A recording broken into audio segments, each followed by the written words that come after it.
Hey guys, normally I wait a little bit before we talk about the PBE, kind of let the patch build up, but actually there's a lot of stuff on there already. A lot of it's pretty cool. Top lane is getting a lot of love. There's a rework to Grasp the Undying, and honestly, maybe it's a little bit too much love. It's kind of crazy. This stuff that we're going to talk about is either going to be in the next patch, the last patch of preseason, which will probably be in just under 2 weeks time, or we're going to have one after the holidays, which is going to be the start of Season 8. Now, one of the things we want to talk about, first of all, is the new Graves buff. His Q cooldown is going to be down a second, and the cost is also going to be a bit lower. But the W, the smoke screen, is really big. Cooldown has been lowered, and the slow is changed. So it used to be 15 to 35%. Now it's going to be 70% at every rank, but it only lasts half a second instead of 1.5. I've seen a few Graves recently, and they still do a lot of damage. This could actually be massive. Yes, I know, like, Graves is probably one of the worst win rate junglers at the moment, but he still farms better than most. He has a lot of gold in games normally, and he out damages a lot of junglers. He's like top 10 for damage, so he's not completely awful. He's just good at specific things, if that makes sense.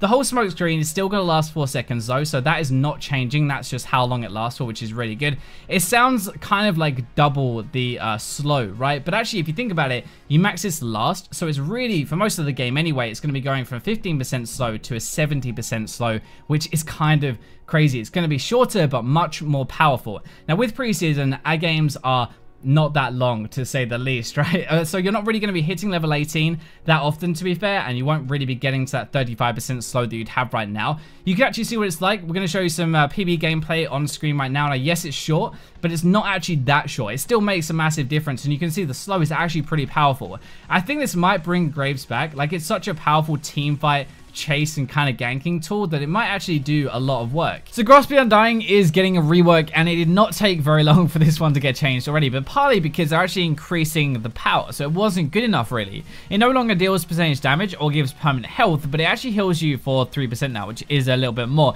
It grants bonus adaptive AD or AP for 10 seconds based on your max health though. This is a really cool thing. It's 1% for AD, 1.6% for AP, and that effect can stack. That is a really good thing. So every 4 seconds in combat, you're going to heal for 3% of your maximum health and gain AD or AP for 10 seconds, which is going to endlessly stack, like, over and over. This is huge for a lot of champions like bruisers and stuff. Like, it's kind of like Further Battle. If the Further Battle from last season and the old Grasp had a baby, you'd pop out this kind of new version of it, basically, like stacking AD while you duel. And if you build Cleaver too, that AD will be doing more damage, which also is getting a buff this patch, up to 5% every stack for 6 seconds, a maximum of 30 instead of a 4%, up to a maximum of 24%. Anyway, gaining AD though is so good for champions that want to trade a lot, like Darius or Camille, maybe even Renekton as well. Obviously for tanks though, like giving them free AD, which is based on their maximum health, that seems a little bit like a risky change. Anybody fancy a Scion smacking you in the face with a couple of free BF swords? Because that is exactly what is going to happen now. There are going to be a lot of bruiser buffs this patch, and it seems like this will help a ton as well. It will do way more damage than you probably think though. Fiora with a Black Cleaver, Titanic Hydra, and Sterix gets 33 AD per stack of this, which is a ton of AD. It refreshes on Grasp use, by the way, so you can't just stack this endlessly on a tower or something. You use the Grasp proc, then another 4 seconds, you wait for that, another Grasp proc, and that is what gives you the AD, if that makes sense. It's still nuts though. 3-item Fiora can get 66 AD if she spends 8 seconds in combat. I think we'd all take that, plus the healing on top of that as well. The last big change is to Yasuo. His magic resist growth is up from 0.5 to 1.25, and his Q damage is up 20 rank 5 as well. The reason I'm calling this such a big change is more because of the magic resist. I think going mid lane, that will actually help you out a ton. We obviously lost the magic resist from last season, and this is going to make up for it a little bit more. Can you imagine as well a bruiser style Yasuo with stacking AD from Grasp? Now that would be absolutely nuts. You get a ton of AD, you heal, and you have this magic resist now. We've got a lot of champion stuff as well, so there are a few buffs to bruisers as we said, but the first one is Cassiopeia. Her Q mana cost is going to be down 10, which is kind of nice, and her E Twin Fang, the AP ratio is going to be up 10% as well. It's a pretty good change for Cassio, but I'm not really sure that it's going to be enough to really bring her back into the game, like, just yet at least. There is no real keystone that is actually that good for Cassiopeia that is actually winning a lot anyway. Like, I'm sure there must be something, but nobody's really found it. Aatrox is getting a few buffs. His base AD is going up. His AD growth is going up 0.5 to 3.5 as well, and his E damage is going to be up 5. Now, there are a lot of similar ones like this. We're going to group them together actually. Fiora is getting very similar with the AD growth. A Kled base AD up, AD growth up, E damage up 10 as well. Olaf is getting his AD growth up massively, and also Renekton base AD up, AD growth growth up as well. Olaf and Fiora are going to be the ones I think that will benefit the most out of this. Like,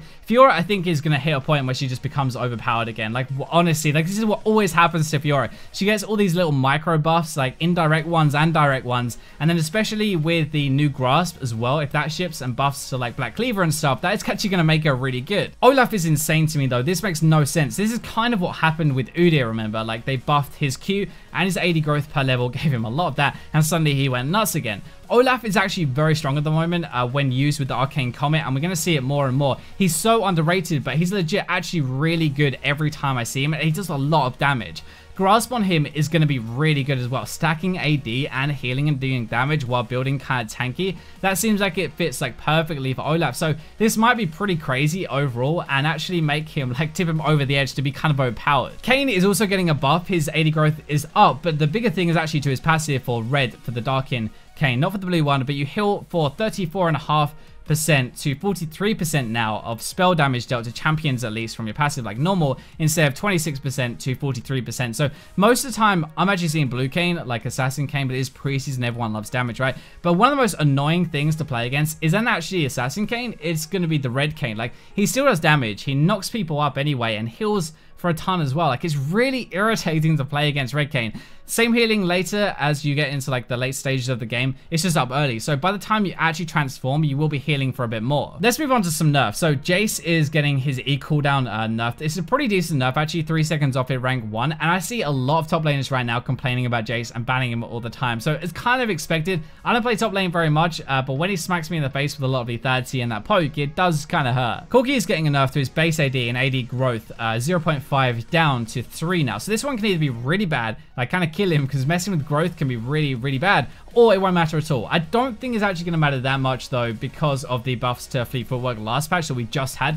Like, that's going to be fine, honestly. They buffed him with that anyway. You're not losing that much AD over the course of a game, so it's not exactly cool either, but like Fleet Footwork, I think, kind of makes up for it with the healing. That's going to sound really weird because Fleet Footwork isn't damaged, but basically that buffed him and then they're going to nerf him. But I think actually overall, the Fleet Footwork buff means a bit more than these nerfs, if that makes sense. So Katerina, her E damage is going to be down to 15 to 75 from 30 to 90. So considering you don't max this for quite a while actually into the game, it'll be half damage, obviously 15 from 30 for most of the time. It might make killing people a little bit harder in the lane phase, but it's mostly about dagger damage, right? Like, I've never seen somebody complain all chat after dying to Katerina and be like, your Shampoo does way too much damage. So I don't know if this is really going to make a difference. The last nerf actually is to Azeroth and his Q. The AP ratio is down 10% and 10 off the base as well. Azeroth is really good at the moment, both mid lane and support. So hopefully this brings him down a little bit, but I'm not too sure. Like, when you have 600 AP on a champion like that, 10% away from your main poke tool does make a difference.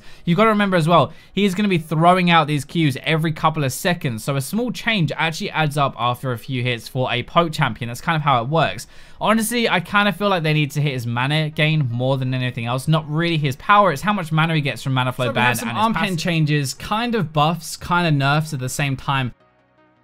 Black Cleaver is getting the change that we talked about already, right? Up to 5% per stack now, so that's going to be 30% maximum from 24% maximum before. They actually just reverted what they did in 7.9. So where it was too strong, maybe it's going to be really strong again. It is a good buff to any kind of bruiser champion or AD carry, I guess, if you can use it. But the extra 6% arm pen will actually help on, I think a lot of picks right now are AD as well. Like, we have AD in the jungle, we have AD mid lane sometimes, but AD jungle, top, and AD carry, obviously. So it increases a lot more than just your damage. This is where it gets kind of sad for AD carries. Giant Slayer has been changed, so the thing that feeds into Lord Dominic's regards is now going to be 1% bonus damage per 200 health difference from 1% per 100 health difference, and the maximum has gone up to 2000. So like at max damage it's going to be pretty much the same, but only tanks, really, like super tanks, have more than 2000 health difference between you and them. So yes, you can shred a super tank as much as you could before, but like bruises and stuff you're going to be doing less damage to. Lord Dominic's regards was changed as well, so the upgraded version, but thankfully it's been reverted. So when you upgrade from Giant Slayer, it goes back to how it is right now.